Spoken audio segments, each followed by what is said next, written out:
Suratul Kautsar adalah satu di antara surat terpendek dalam Quran. Jadi surat terpendek dalam Al-Quran itu hanya terangkai dari 3 ayat. Dan itu ada di 3 surat. Pertama suratul Nasr.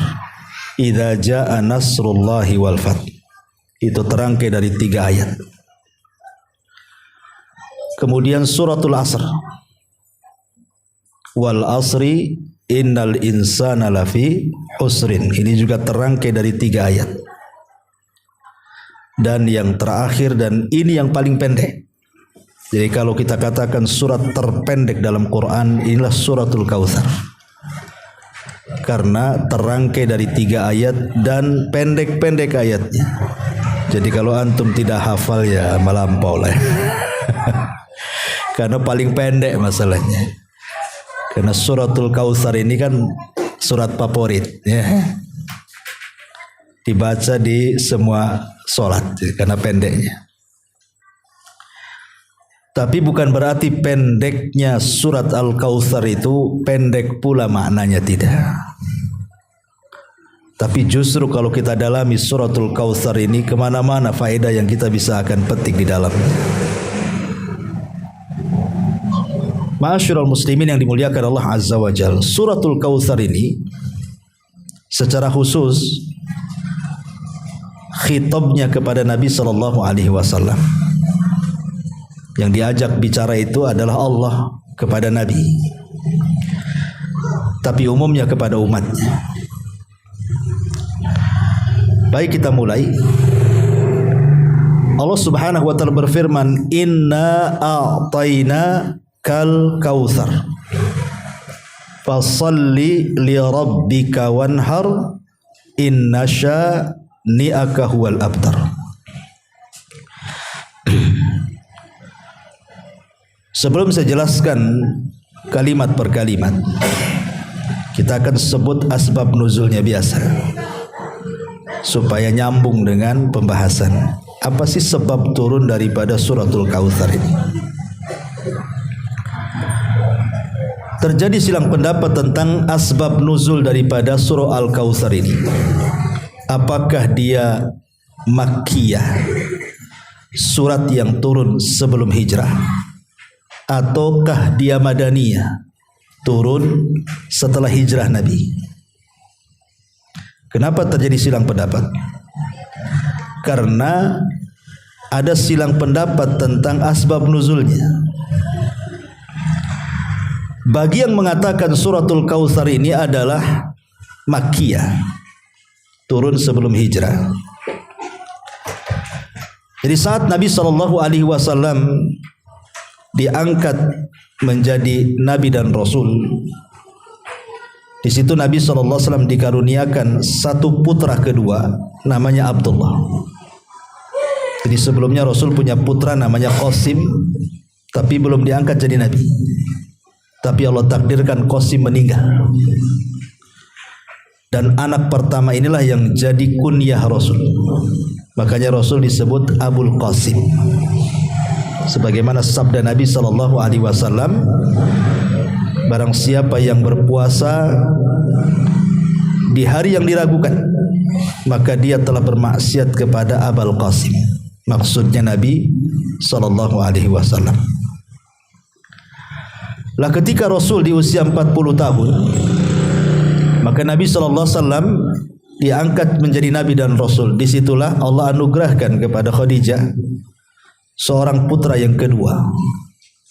Maka Nabi SAW karena sudah diangkat jadi Nabi, maka namanya juga diberi nama Abdullah atau dikenal dengan At-Tayyib. Lah, tapi Allah takdirkan Abdullah juga tidak lama usianya. Baru lahir beberapa bulan meninggal. Itulah ujian Nabi SAW. Punya anak laki-laki pertama meninggal di waktu bayi, kedua lagi meninggal lagi. Lah saat meninggal Abdullah inilah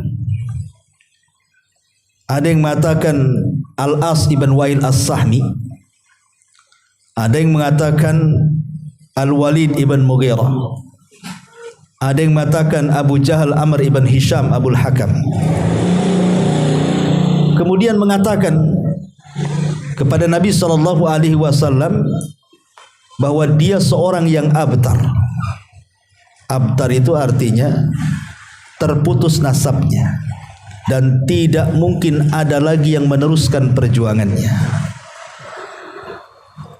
Karena kita tahu bahwa di zaman jahiliyah anak laki-laki itu sangat berharga bagi mereka, dan anak perempuan itu paling tidak disukai orang-orang itu. Maka disebutkan idza busyira ahadukum bil untha dhalla wajhuhu muswaddan wa huwa kadhib. Apabila dihabar gembirakan kepada mereka kelahiran anak perempuan, merah wajah mereka karena tidak suka. Makanya sebagian mereka menguburkan anak wanita hidup-hidup. Jadi anak laki-laki itu betul-betul emas kebanggaan. Jadi kalau meninggal anak laki-laki itu sedihnya luar biasa, karena itu penerus nasab masalahnya. Lah jadi ketika Abdullah meninggal ini, maka orang-orang tokoh-tokoh Quraisy ini mengejek Rasul dan mengatakan biarkan saja Muhammad itu, toh dia sudah abtar katanya. Abtar itu sudah terputus nasabnya, enggak mungkin lagi disebut-sebut namanya. Kalau dia meninggal selesai. Lihat bagaimana keras hatinya orang-orang jahiliyah. Harusnya ketika seseorang dirundung dengan musibah kematian anaknya kan takziah harusnya. Ini malah mengejek. Coba andai kata kita punya anak meninggal, bukannya sedih malah ngejek pula kan? Di mana hati mereka? Tetapi Allah Subhanahu wa taala hendak menghibur Nabi sallallahu alaihi wasallam. Tak masalah ngomong apa mereka tentang kamu wahai Muhammad, inna syani'aka huwal abtar.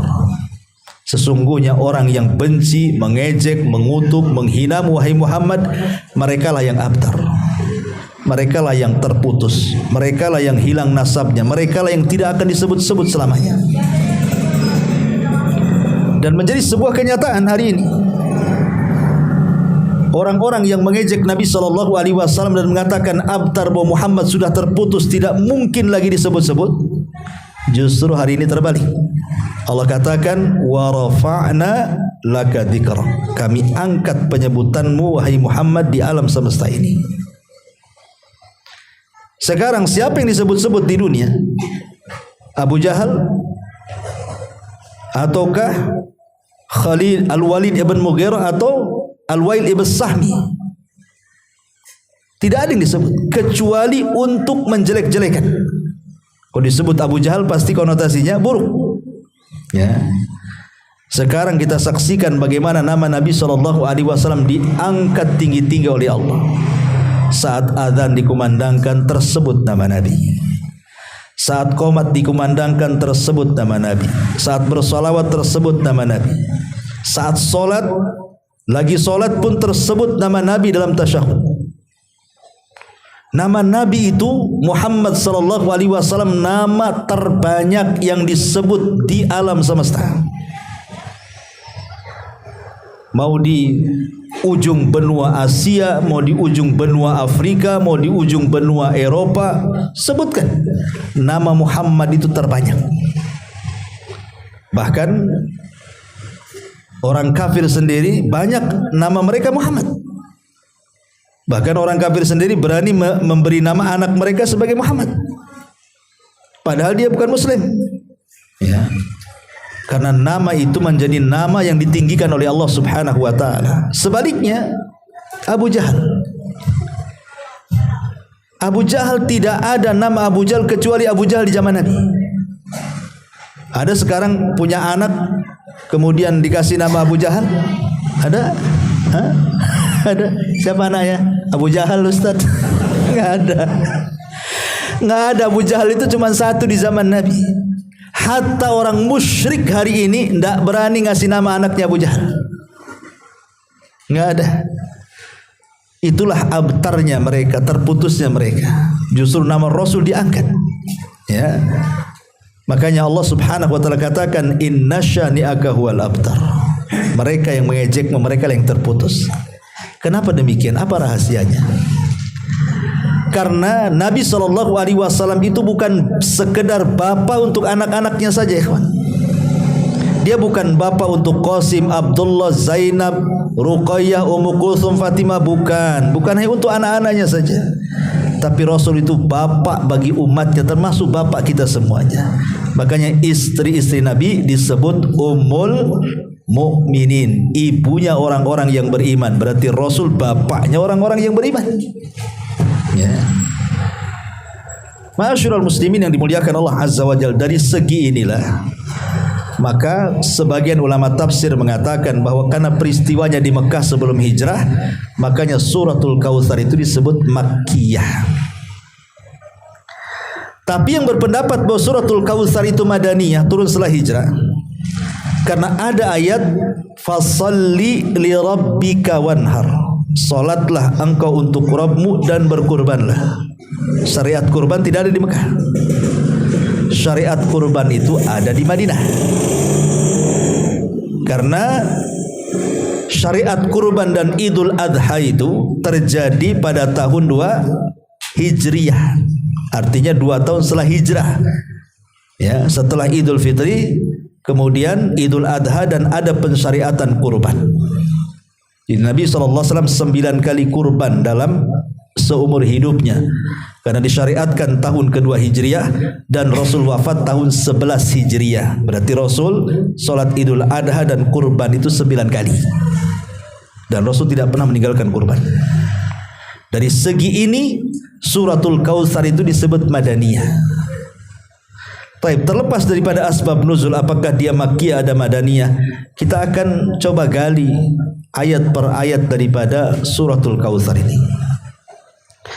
Ma'asyiral muslimin yang dimuliakan Allah Subhanahu wa taala, di sini Allah mengatakan inna a'tayna kal kautsar, sesungguhnya kami, kata Allah, telah memberikan kepadamu wahai Muhammad al-Kautsar.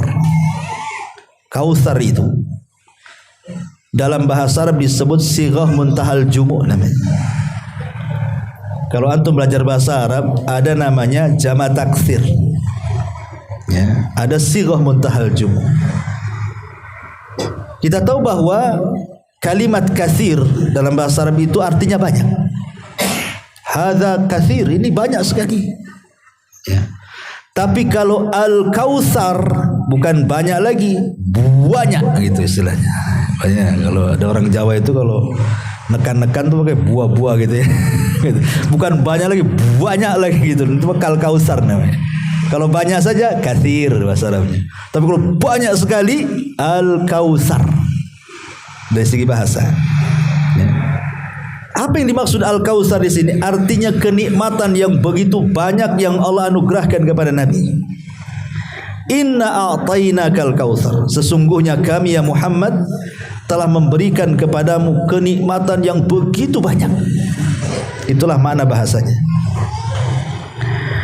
Di sini Allah Subhanahu wa taala muliakan dengan kalimat inna, sesungguhnya kami. Lah Allah kan satu. Kami ini biasanya untuk orang banyak. Ya kan? Kami semua artinya ya orang banyak kalau kami kan. Sementara Allah itu kan satu. Kenapa disebut kami? Ulama tafsir mengatakan bahwa kalimat nahnu, kami, dalam bahasa Arab itu li ta'zim, untuk mengagungkan. Bukan menunjukkan banyak, bukan. Jadi kalimat inna, sesungguhnya kami di sini artinya li ta'zim, untuk mengagungkan sesuatu.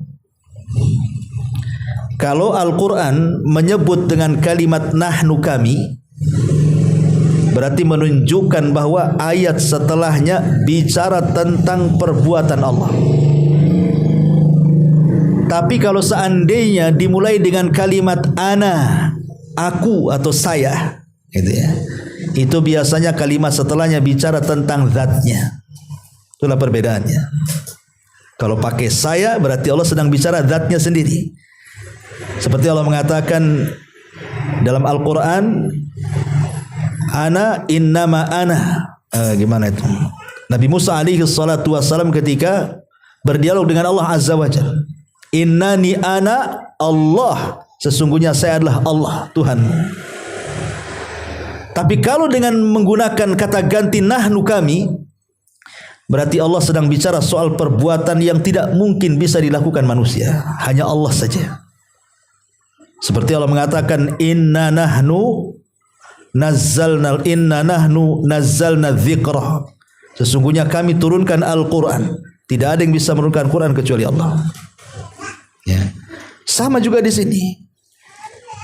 Inna a'tainakal kautsar. Hanya Allah yang akan memberikan Al-Kautsar. Tidak ada manusia memberikan Al-Kautsar. Hanya Allah saja. Apa Al-Kautsar di sini? Inilah yang menjadi tafsir para ulama. Pendapat pertama, maksud Al-Kautsar di sini artinya Allah Subhanahu wa taala memberikan kepada Rasul umat terbaik dibandingkan umat-umat Nabi sebelumnya terhadap nabinya. Karena satu-satunya umat yang sangat mencintai Nabi SAW, melebihi harta mereka, melebihi jiwa mereka, melebihi orang yang mereka kasih dan mereka sayangi, tidak didapati kecuali umat Muhammad kepada Muhammad SAW. Lihat para sahabat Nabi SAW. Hubaib ibn Adi, seorang sahabat, itu pernah kena tangkap, ya. Kemudian diikat di pohon. Kemudian diinterogasi oleh Abi Sufyan dan para pembesar Quraisy. Dan para pembesar Quraisy mengatakan, ya Hubaib, sebentar lagi nyawamu akan melayang dan engkau akan disiksa pelan-pelan. Kalau seandainya Muhammad sebagai gantimu, dia yang diikat di pohon itu, dan kami lepas engkau dan engkau bisa menikmati kehidupan dunia, kira-kira mau tidak? Saya tidak akan mau. Jangankan Muhammad terikat di sini, kalaulah Nabiku Muhammad sallallahu alaihi wasallam terkena tusukan duri sedikit pun saja aku tak reda. Akhirnya kemudian dicincang, dipotong tangannya, dipotong kakinya, dipotong kepalanya. Hubaib bin Adi itu karena cintanya kepada Nabi, ya. Bahkan ada Tsaqafi mengatakan bahwa Nabi SAW itu apabila meludah, maka ludahnya ditangkap oleh sahabat, kemudian akan diusap-usap di badan mereka. Tabarruk, mencari berkah, ya. Tapi ini khususnya Nabi. Ludah saya jangan dibuat kayak gitu. Antum kalau pakai ludah saya nular penyakitnya. Nular ilmunya gak apa-apa, nular penyakitnya masalah gitu. Jadi ludah Nabi itu jadikan tabarruk. Kalau Nabi SAW wudu, itu bekas air wudunya mau perang sahabat itu, diambil berkahnya. Kalau Nabi ngomong tidak ada yang berani ngomong. Pokoknya Nabi itu dihargai luar biasa. Dan itu belum pernah ada orang yang mengagungkan seorang Nabi melebihi para sahabat mengagungkan Nabi SAW. Dan itu Al-Kautsar bagi Nabi. Itulah kenikmatan yang luar biasa bagi Nabi. Allah pilihkan sahabat-sahabat setia yang tidak sesetia sahabat Nabi Musa kepada Musa atau sahabat Nabi Isa kepada Isa. Lihat kalau kita cerita kisah Bani Israel itu, Bani Israel ini sampai ke orang-orang pilihannya, itu mereka terkadang tidak menghargai nabinya. Contoh, ketika orang-orang pilihan Nabi Musa diajak oleh Nabi Musa alaihi salatu wassalam ke Bukit Saina supaya mereka mengetahui tentang Taurat. Jadi Musa itu kan akan mendapatkan Taurat, kemudian akan diberitahu kepada orang-orang pilihannya. Inilah undang-undang Bani Israel. Setelah Musa kemudian mendahului kaumnya 40 malam, Taurat kepada Musa. Ketika Taurat itu sudah di tangan, 70 orang pilihan Nabi Musa, oleh Musa dikasih tahu, ini undang-undang kalian Taurat. Apa kata mereka? Kami enggak percaya bahwa ini kalamullah. Kami harus melihat betul-betul Tuhanmu wahai Musa, baru kami percaya. Minta dilihat.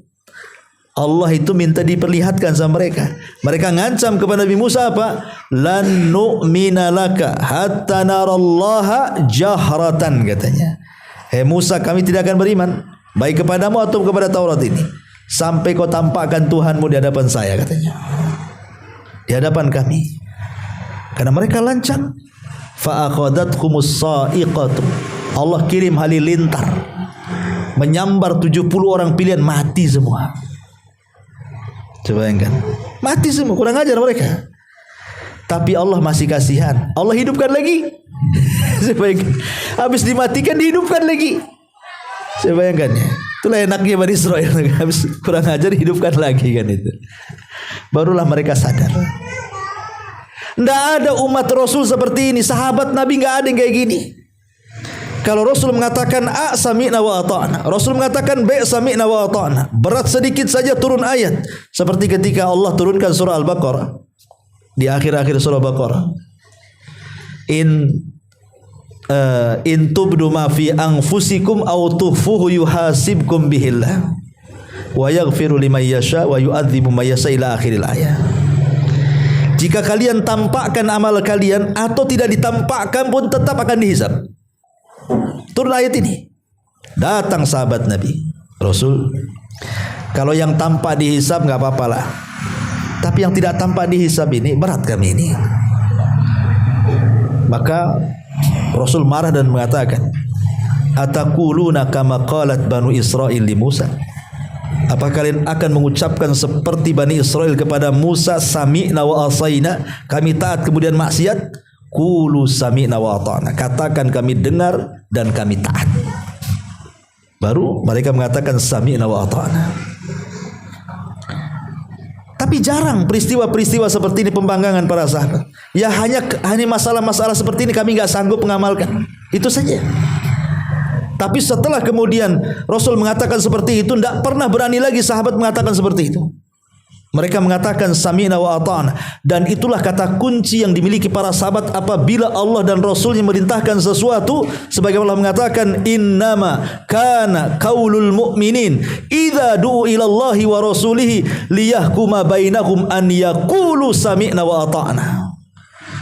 Ucapan para sahabat itu, kata Allah, kaum mukminin maksudnya para sahabat, apabila diseru kepada panggilan Allah dan Rasulnya, kata kunci mereka hanya mengatakan sami'na wa ata'na.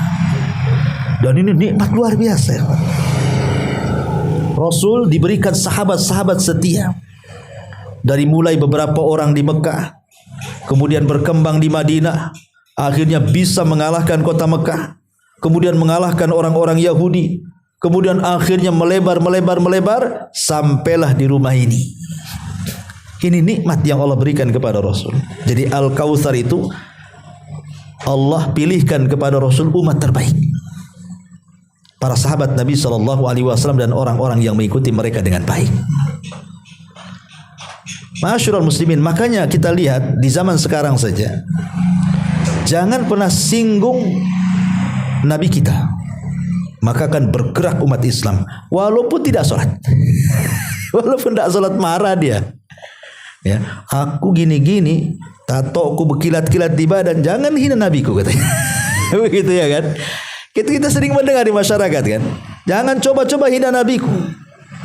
Ya. Artinya apa? Bergerak umat Islam tuh kalau dihina nabinya. Padahal mereka sendiri tidak pernah ngikut sunnah. Kewajiban Allah aja tidak dilaksanakan, tapi kalau disentuh nabinya bergerak umat Islam tuh.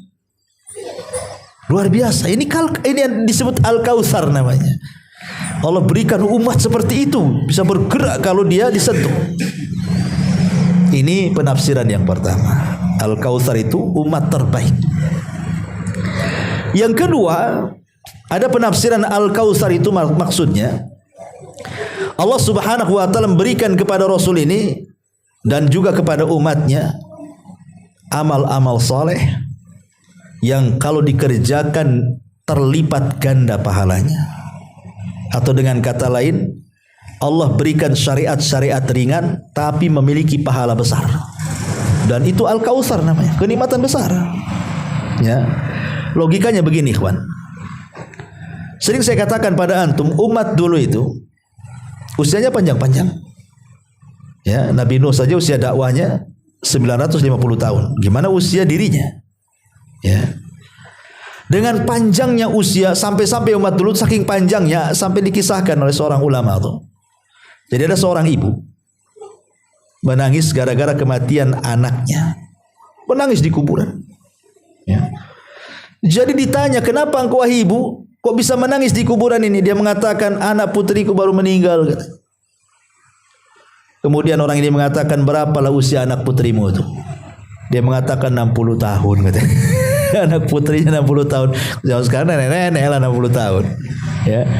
Jadi 60 tahun itu masih anak-anak tuh. Coba bayangkan. Dia mengatakan 60 tahun itu bisa digunakan untuk sujud satu kali itu kalau zaman dulu tuh.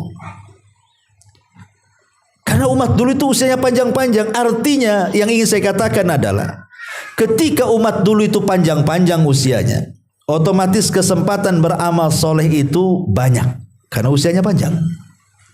Ketika ada kesempatan beramal soleh itu panjang, berarti kesempatan mengumpulkan pahala itu terbuka lebar. Karena usianya panjang, ada kesempatan beramal, berarti ngumpulin pahala gampang. Tapi kalau usianya pendek seperti umat Rasul ini kan pendek usianya, berkisar 60 sampai 70 tahun saja, sedikit yang melewati itu. Sehingga pendeknya usia itu untuk mengumpulkan amalan sebanyak mungkin kan tidak bisa karena terbatasi usia. Sehingga untuk mengumpulkan pahala banyak pun tak bisa karena terbatasi amal solehnya. Tapi dengan keadilan Allah, walaupun umat Islam umat yang pendek usianya, umat dulu itu panjang-panjang usianya, tapi Allah berikan amalan-amalan yang bisa menjangkau amalan umat dulu. Contoh, Allah mengatakan, "Inna anzalnahu fi lailatul qadr." Wa ma adraka ma lailatul qadr, lailatul qadri khairu min alfi syahrin. Satu malam sama dengan 1000 bulan alias 84 tahun. Jadi kalau kita mendapatkan per Ramadan Lailatul Qadar hanya satu malam saja, seolah-olah kita punya usia 84 tahun dan kita habiskan beribadah. Nanti Ramadan berikutnya dapat lagi Lailatul Qadar kali 80 tahun, 84 dapat 84 tahun lagi. Tahun depannya lagi dapat Lailatul Qadar. Sepanjang usia kita, umpamanya balik 15 tahun. Sekarang usia antum ada yang 40-50 tahun, setiap tahun dapat Lailatul Qadar, seolah-olah kita sama usia kita dengan orang dulu tuh. Dan kita habiskan untuk ibadah. Ini Kautsar namanya. Ya, inilah nikmat Allah yang besar. Di mana umat Islam itu terkadang diberikan oleh Allah amalan-amalan ringan tapi pahalanya segunung. Contoh umpamanya sekarang nih, kita berada di 10 awal bulan Dzulhijjah. 10 awal bulan Dzulhijjah ini adalah hari terbaik di dunia. Ketika Nabi SAW mengatakan, "Ma min ayyamin al-amalus salihu fiha ahabbu ilallah min hadhil ayyamil ashri." Qila ya Rasulullah walal jihadu fi sabilillah. Qala walal jihadu fi sabilillah illa rajulun kharaja bi nafsihi wa mali wa lam yarji min dzalika bi syai'in. Kata Rasul, tidak ada hari-hari yang amal soleh dilakukan padanya lebih dicintai Allah dibandingkan orang yang beramal soleh di 10 awal bulan Dzulhijjah. Bayangkan, tidak ada hari-hari setahun yang amal soleh lebih dicintai oleh Allah dibandingkan amal soleh yang dilakukan di 10 awal bulan Dzulhijjah. Bayangkan, berarti menunjukkan bahwa 10 awal bulan Dzulhijjah itu hari-hari terbaik dalam setahun. Tidak ada hari-hari terbaik dalam setahun kecuali orang beramal soleh di 10 awal bulan Dzulhijjah. Sahabat bertanya, apakah amal soleh yang dilakukan di permulaan bulan Dzulhijjah kalau saya amalkan itu sebanding dengan jihad wahai Rasul? Kata Rasul, tidak. Masih besar pahala orang beramal soleh di 10 awal bulan Dzulhijjah. Kecuali, kata Rasul, Kalau yang berjihadnya itu dia bawa hartanya semuanya, kemudian dia tidak pernah kembali alias mati syahid, baru sebanding katanya. Jadi bandingannya dengan orang yang mati syahid. Jadi kalau seandainya antum nih ngaji nih malam ini nih, ngaji malam ini nih, halaqah seperti ini kayak antum perang-perang darah tuh.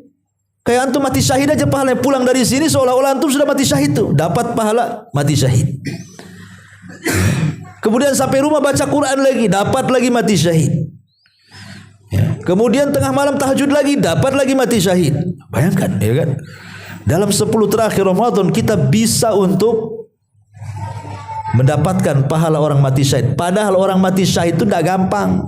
Antum latihan perang dulu, latihan. Kalau tentara itu latihan fisiknya bukan sehari 2 hari. Di camp dulu bertahun-tahun dilatih dulu tuh. Strategis perangnya, fisiknya, senjatanya udah bertahun-tahun udah siap tempur, baru dia perang. Artinya kan perlu waktu tuh untuk sampai perang itu kan. Ini enggak perlu antum masuk camp-camp itu, enggak perlu. Cukup antum ngaji di sini, pulang dan mati syahid antum. Ya, gitu maksudnya. Lah Al-Kautsar di sini artinya amalan-amalan ringan tapi pahalanya besar, dan itu hanya diberikan kepada umat Nabi. Inna a'tayna kal kautsar. Ini yang kedua. Yang ketiga, dan ini yang banyak dikuatkan para ulama. Jadi Al-Kautsar adalah ismu haudin Nabi. Nama dari nama telaga Nabi SAW yang ada di sorga. Di sorga itu ada telaga namanya Al-Kautsar. Itulah telaga yang dianugerahkan untuk Nabi. Dan dari telaga Al-Kautsar itu mengalir ke telaga Nabi SAW yang ada di padang mahsyar. Karena setiap Nabi di padang mahsyar itu punya telaga. Untuk apa telaga ini? Ikhwan, logika kata Imam Qurtubi dan juga ulama yang lainnya. Saat kiamat dibangkitkan, tiupan sangkakala yang pertama, maka manusia diwafatkan. Wafat semuanya. Terputuslah, terhentilah aktivitas yang ada di kuburan. Tidak ada azab kubur, tidak ada nikmat kubur. Dan mereka terputus, terhenti sampai di sini karena kiamat sedang dikiamat-kiamatkan. Alam semesta sedang dihancurkan. Terhenti semua aktivitas. Mereka ditidurkan. Ruh mereka, kalau orang beriman diletakkan di Iliyin, kalau orang-orang kafir di Sijin. Ya. Ketika tiupan sangkakala yang kedua, tiba-tiba jasad mereka dikembalikan dan ruh mereka dimasukkan. Disinilah orang kafir mengatakan dalam surah Yasin, ya wailana man ba'atsana mim marqadina. Celaka siapa yang membangunkan aku dari tidurku ini. Orang tidur, logika ya kawan. Kalau antum tidur lama, pagi tidur, malam bangun, kira-kira haus tidak? Pasti haus. Yang pertama kali orang bangun tidur itu cari air. Ya kan? Orang tidur kan cari air, apalagi antum tidur di dingin-dingin di AC dia, bangun tuh udah haus tuh, kering, pengen cepat minum. Lah kondisi orang yang dibangkitkan itu seperti itu. Karena mereka ditidurkan lama masalahnya, dari tiupan sangkakala pertama ke kedua. Jadi mereka merasa haus luar biasa. Disitulah Allah Subhanahu wa ta'ala anugerahkan pada setiap nabi punya telaga. Dan telaga yang paling besarlah telaga yang dianugerahkan kepada Nabi SAW, di mana sudah disediakan periuk-periuknya sejumlah bintang yang ada di langit. Kemudian warnanya lebih putih dibandingkan susu, lebih manis dibandingkan madu. Siapa yang meminumnya satu teguk saja tidak akan haus selamanya. Ya.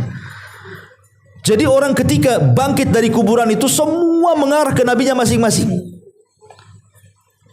Lah orang-orang yang datang ke telaga Rasul, mereka akan diberi minum dengan 4 cara.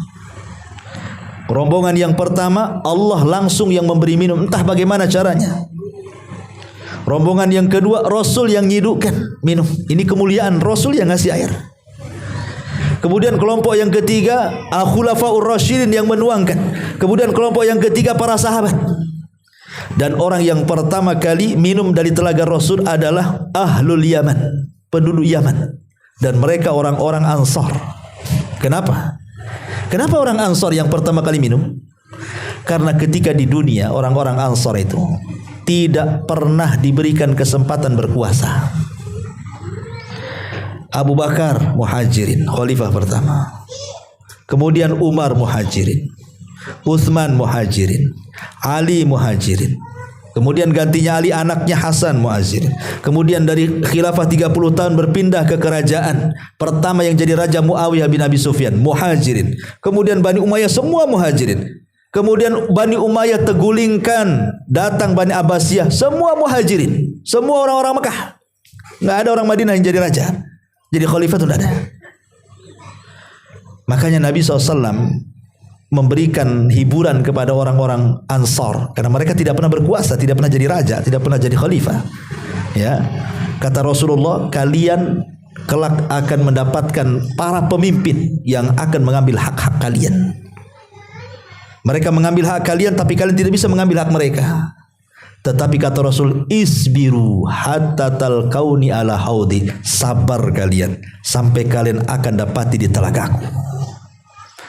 Itulah al-jaza min jinsil amal. Ketika orang-orang Ansar tidak diberikan kedudukan di dunia, tapi dia orang yang pertama mendapatkan kedudukan di telaga Nabi. Ya, orang-orang Ansar tuh, ya, Muhajirin, orang-orang Yaman. Ya, lah ma'asyiral muslimin yang dimuliakan Allah Azza wa Jalla, rupanya tidak semua umat Rasul itu meminum telaga Nabi. Ada pula orang-orang itu yang tidak meminum telaga Nabi, bahkan diusir malaikat. Diusir, nggak boleh masuk ke areal telaga Nabi. Nabi ini penyayang umatnya. Dia berteriak-teriak, ummati, ummati, itu umatku, kenapa kalian usir wahai malaikat? Biarkan dia masuk, biarkan dia minum. Tetapi kemudian datang suara dari langit dan mengatakan, ya Muhammad, innaka la tadri ma ahdatsu ba'daka innahum ghayyaru wa baddalu. Muhammad, kau tidak tahu apa yang terjadi dengan umatmu. Mereka sudah mengganti-gantikan sunnahmu. Mereka sudah jauh dari petunjukmu. Biarkan mereka, tidak perlu minum dari telagamu. Kata para ulama, siapa orang-orang yang tidak memakan di telaga Rasul, tidak minum dari telaga Rasul? Pertama, ada yang mengatakan mereka adalah orang murtad, yang tadinya sudah jadi umat Rasul malah murtad, tidak akan minum.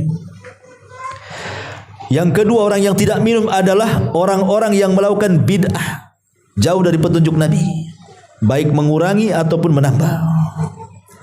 Kemudian yang ketiga, mereka orang-orang yang murtakibul kabirah, yang gemar melakukan dosa besar. Mereka tidak akan minum dari telaga Nabi SAW. Inilah tiga kelompok yang jelas tidak akan minum. Ya, orang-orang murtad, ahli bid'ah, kemudian orang-orang yang gemar melakukan dosa besar. Mereka akan dijauhkan dari telaga Nabi. Padahal efek minum telaga Nabi itu sangat luar biasa. Karena selepas itu mereka akan berkumpul di padang mahsyar, matahari didekatkan 1 mil, keringat bercucuran, panasnya luar biasa, pasti kehausan. Tapi siapapun yang minum dari telaga Rasul tidak akan kehausan dia. Itulah faedahnya. Ya. Dan telaga ini adalah nikmat Allah yang Allah anugerahkan kepada Rasul. Inna a'tayna kal kautsar. Sungguhnya kami berikan kepadamu ya Muhammad al-kautsar, telaga yang luar biasa. Taib. Kemudian Allah mengatakan, sikit-sikit aja, kalau dibentangkan nggak selesai. Allah mengatakan, fasalli li rabbika wanhar. Salatlah untuk Rabbmu dan sembelihlah. Kalimat fasalli li rabbika wanhar, setelah Allah Subhanahu wa taala katakan inna a'tainakal kautsar, artinya Allah Subhanahu wa taala hendak menyuruh kepada Rasul seolah-olah begini, Muhammad, aku sudah berikan kau banyak nikmat, sekarang kau bersyukur. Dengan cara apa? Salat dan berkurban. Jadi salat itu adalah bentuk syukur kita kepada Allah, ya kawan. Makanya ketika Nabi SAW salat malam sampai pecah-pecah kakinya, karena salat malam bagi Rasul wajib, tapi salat malam bagi umatnya sunnah. Makanya Rasul tidak pernah meninggalkan salat malam. Sehingga Aisyah radhiyallahu anha kasihan dengan suaminya, apalagi sudah sepuh Nabi itu. Kata Aisyah radhiyallahu anha, Rasul cukupkan yang wajib-wajib saja. Bukankah dosamu sudah diampuni yang telah, yang sedang dan yang akan datang? Tapi Rasul mengatakan, ya Aisyah, afala akunu abdan syakura. Salahkah saya dengan solatku ini menjadi hamba yang bersyukur? Menunjukkan bahwa solat itu bentuk syukur dari nikmat Allah Azza wa Jalla. Jadi kalau seandainya antum diberikan oleh Allah Subhanahu wa taala pekerjaan yang baik, gaji yang bagus, yang mapan, rumah dikasih, ada kendaraan, makan cukup. Kemudian antum tidak sholat, kufur nikmat antum. Ya. Kufur nikmat namanya. Allah hanya minta sholat. Sholat itu bentuk syukur kita. Karena sholat itu menghubungkan kita dengan Allah. Makanya sholat disebut sholat itu diambil dari kata silah. Dan silah itu artinya tali. Dan sholat itu disebut silah, silatun bainal abdi wa rabbi. Artinya tali yang menghubungkan kita dengan Allah. Itulah sholat. Jadi kalau kita ingin terhubung dengan Allah, bukan beli handphone kemudian kasih pulsa, itu dengan istri antum. Ya, nggak bisa. Allah itu pakai messenger itu nggak bisa. Harus dengan sholat, baru itulah kita ini ada sinyal langsung berhubungan dengan Allah Azza wa Jalla. Dan itu bentuk syukur kita, mengikatkan kita dengan Allah Azza wa Jalla. Dan itu bentuk syukur badan. Ya, jadi syukurnya badan itu dengan sholat. Kemudian syukurnya harta dengan kurban, sembelih. Ya, kalau antum kelebihan harta, beli kambing, sembelih. Itu syukur harta. Dan dua-dua disyukuri, badan kita harus disyukuri, harta kita juga harus disyukuri. Fasalli li rabbika wanhar. Salatlah untuk Rabbmu, maknanya salat Idul Adha, dan berkorbanlah, maksudnya kurban setelah Idul Adha. Ya. Kemudian Allah mengatakan yang terakhir, inna syani'aka huwal abtar. Yang membencimu ya Muhammad, mereka lah yang terputus. Terputus penyebutannya. Tadi saya sudah katakan di mukaddimah, tidak ada musuh-musuh Nabi SAW di zaman Rasul yang dipuji-puji hari ini. Tidak ada. Kalaupun mereka menceritakan kisah Abu Jahal, Abu Lahab, dan musuh-musuh Rasul, itu dalam rangka celaan, bukan dalam rangka pujian. Tetapi Nabi SAW, bahkan ada orang kafir itu sampai ngarang buku tentang pemimpin-pemimpin yang hebat sepanjang masa. Nomor urut pertama Rasulullah justru di situ.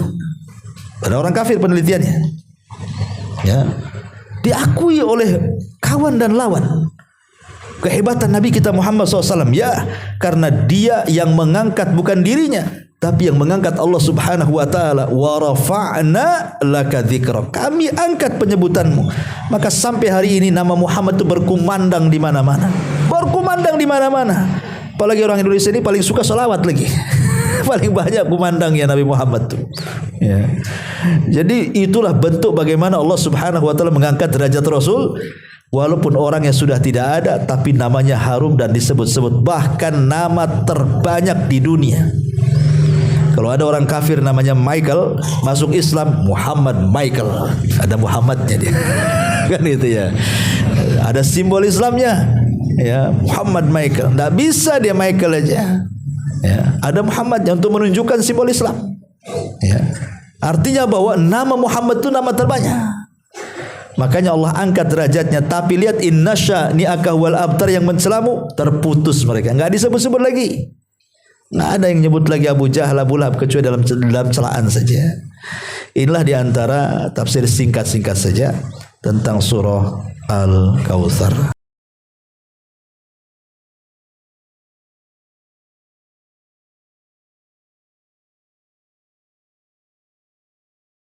Subhanallah walhamdulillah wa la ilaha illallah wallahu akbar. Subhanallah.